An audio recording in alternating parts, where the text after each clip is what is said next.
પંચમહાલ જિલ્લાના હાલોલ તાલુકાના આવેલા શિવરાપુર ખાતે ડીસીએફની ઉપસ્થિતિમાં વન્ય પ્રાણી સપ્તાહની ઉજવણી કરવામાં આવી હતી। ત્યારે આ કાર્યક્રમની શરૂઆત ફોરેસ્ટ વિભાગના રવિરાજસિંહ ડીસીએફ દ્વારા દીપ પ્રગટાવીને કરવામાં આવી હતી। તાલુકામાં આવેલ શિવરાજપુર ફોરેસ્ટમાં રેન્જમાં આવેલ શિવરાજપુર શ્રી કેવીએસ હાઈસ્કૂલ ખાતે શિવરાજપુર ફોરેસ્ટ વિભાગ તેમજ વન્યજીવ જાંબુઘોડા અભયારણ્ય દ્વારા વન્યજીવ તેમજ વનસ્પતિ જંગલ વિશે માહિતી અને માર્ગદર્શન રવિરાજ ડીસીએફ દ્વારા વિદ્યાર્થીઓને આપવામાં આવ્યું હતું। તો આ પ્રસંગે શાળાના બાળકો દ્વારા સ્વાગત ગીત તેમજ વૃક્ષોની જાળવણી વિશે નાટકીય કાર્યક્રમ યોજવામાં આવ્યો હતો। તો વધુમાં ઉજવણી દરમિયાન શાળાના કમ્પાઉન્ડમાં વૃક્ષારોપણ પણ કરવામાં આવ્યું હતું। તો આ કાર્યક્રમ દરમિયાન શિવરાજપુર રેન્જના આરએફઓ પુવાડ તેમજ ફોરેસ્ટ વિભાગના સ્ટાફ ઉપસ્થિત રહ્યા હતા।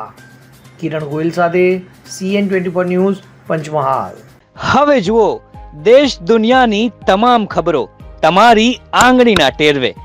ઉઠાવો મોબાઈલ અને Google Play Store પરથી ડાઉનલોડ કરો અમારી CN24 ન્યૂઝ મોબાઈલ એપ।